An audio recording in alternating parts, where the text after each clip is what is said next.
Howdy everybody, Steve here, KM9G. Today I've got two shortwave radios for you. These are the SI4732s. I think they're 4732s, because numbers are hard to remember. Yeah, 4732s. I've got the V2 and the V3. Let's take a look at them. Hiding down in the bottom of the box, I didn't even see it. There is an outdoor antenna for the V3. Loop antenna, radio, outdoor antenna, USB charging cable. The V3 antenna is 9.9 kilohertz to 180 megahertz. It is a loop antenna, and it's supposed to be good for indoor reception. This is the V3 radio with its USB port and SMA antenna connector. It's got a speaker on the back, headphone jack on the side, and a simple on-off switch. And nothing to see on the bottom. This is the V2. For outdoor use, you get a telescopic antenna that appears to be about 2 foot long. The indoor loop antenna, the BB antenna, 9.9 kilohertz to 181 megahertz. And they want you to know that the signals come in from the side, like that. This is the V3.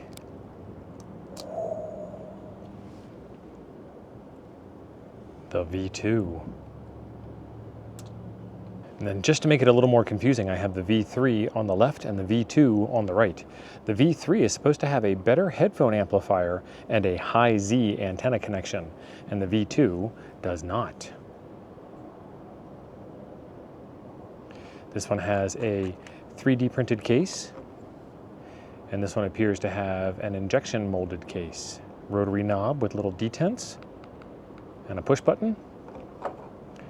Rotary knob with little detents and a push button. The top of the V2 with its SMA connector and USB-C port. The side has a headphone connection. The back side has a speaker grill for your listening pleasure.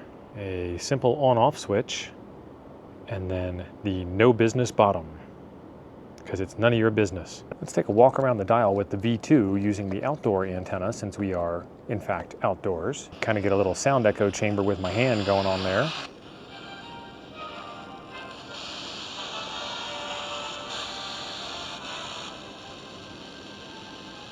Local FM, 90.5. Oh, it's got RDS. I saw that pop up. Let's see what other kind of mischief we can get ourselves into. Tap the VFO knob once, and you've got a whole bunch of options. Let's go into volume. That volume was not even all the way up. 63 is as loud as it gets, and that's pretty loud. We're going to turn that down while we take a walk through the menus. You can tell the speaker's a little tiny bit tinny, but you'd expect that for what appears to be a 1-inch speaker on the back there. All right, let's look at volume and call that the top of the menu. Step, you can change the step on your tuning. It goes from 1 meg to 200K, or from 200K to 1 meg, depending on which direction you like to be in. So now I've set it at 1 meg and we're tuning 101, 102, 103, perfect. Seek. And then it's going to start seeking. I've got the volume turned down so we can't hear anything. It just finds the next station as you'd expect. Memory, so I can add memory channels. There's 32 memory channels. And I don't want to add anything, so I don't see a back button on here. So we're going to turn it off, turn it back on again. Squelch, off. Squelch at dB values, nice. We don't want to squelch, we want to hear everything. Bandwidth, auto, depending on what mode you're in, and it ranges from 40K to 110K. That's pretty big bandwidth. AGC, or attenuation, so you can have it set to automatic gain control, or you can attenuate it on your own from 0 to 26. We'll leave it at automatic. If you guys haven't fooled around with automatic gain control before, what that does is takes the really high and the really low. It boosts the low up and lowers the high down so that it kind of stays as much of a consistent volume as it can. It is listening to the signal digitally, most likely, you know, in some type of domain, not necessarily with ears that you might understand. But once it reaches a certain level, it quiets the speaker down, and once it goes below a certain level, it raises the speaker up, just to try and keep it pleasant. You guys might notice that when you're watching streaming videos or streaming media now, that the talking sequences are really low and the action sequences are really high and you're constantly turning the volume up and down, trying to find a good match for your listening pleasure, AGC takes care of that automatically for you. AVC. And it just says NA. NA, so it's not available on here. Maybe we'll find it somewhere else, maybe not. Soft mute. Settings. Oh, Wi-Fi. Nice. Sleep mode, sleep, scroll direction, zoom menu, UI layout. We can change it to an S-meter view instead of a default view with the frequency numbers down the bottom. Theme, we can set themes. Oh, it changes colors, cool. Phosphor, that's awesome. That looks like my, my channel theme there. That's pretty cool looking. Let's go through all of these together. Night, kind of orange. Orange is orange background. Paper, e-ink is white background. Blue sky, default, magenta, space, phosphor, or night. And then we're back to where we were. We'll go back to default. FM region, EU, JP, AU. Let's do US because we're in the US. I see RDS, Radio Digital Service, I believe is what that stands for. And that's how we got the display of what station and what song we were listening to. A couple of settings on here. I don't know enough about RDS to speak to these. I'll just leave it at all US. Calibration appears to do nothing. Brightness, it's at 130. But oh boy, does it get brighter. That's 255. That's actually pretty good for being outdoors. Obviously, it's an 8-bit value. About. There's your about. ESP32 SI4732 receiver. ATS Mini firmware 2.28. July 20th, 2025. Band. There we go. Band. VHF CB. All right, let's see what CB gives us. And you can see it's got a different step now. C44R. Maybe that's channel 44. C44E. 10 meters, loading SSB. We're on upper sideband, nice. So FM, LSB, USB, AM.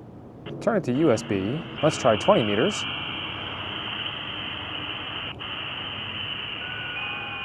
There it is. Oh, look at that, it knows that it's FT8. And I can hear it, it sounds pretty good. Change antennas, see if it sounds better on the loop antenna. Oh, that's funny. I'm getting a little Doppler effect.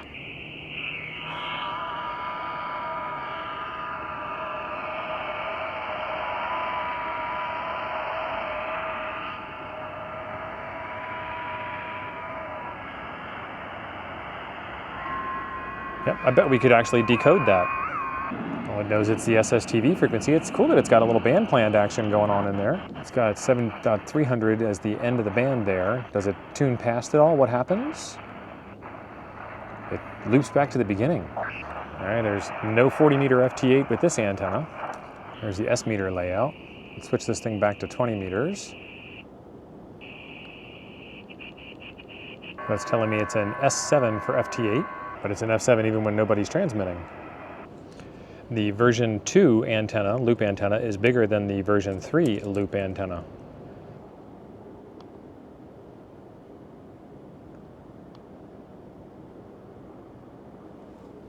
All right, so I've got that set up as a Wi-Fi access point. Do we find another Wi-Fi access point around here? ATS Mini. And of course the internet's not available. It's not an internet hotspot, it's just an access point. So we're gonna connect only this time. There we go. Let's take a look at this together. All right, we got the screen recording all set up. 10111 is the ATS Mini. It tells me the MAC address, tells me the firmware version is 2.28, band is VHF, frequency is 8220, which it is. Signal strength is 2 dB, signal to noise is 0. Let's see if we can tune it into a station and see what happens. Guess I'd have to refresh. 83, yep, I gotta refresh each time. Let's get some volume on the radio so I can hear a signal. Okay, we've got a signal on there. 88.9 is the real frequency that we're on. Signal strength 9 dB, signal to noise is 3 dB. It's telling me battery voltage. Okay, let's turn that volume back down and we'll check out these other two menu options that are here. Memory, so I can see the memory slots that we've saved in the radio. I can config. Oh, I can set up my own home Wi-Fi. Time zone, Reykjavik, okay. Reverse scrolling, zoomed menu, config. All right, that's where we were. All right, that's pretty cool. Let's go take these things apart. I want to see what's inside of them. It's supposed to be an ESP32 microcontroller inside, which I guess is where it gets its Wi-Fi from, but why doesn't it have Bluetooth? Bluetooth would be a pretty cool option for this. All right, this is the version 3. We're gonna take a look at this one on the inside and see what it looks like, see what its guts are. See what it's made of. I got my little screwdriver kit here. This is actually perfect for benchtop work. These are little tiny Phillips.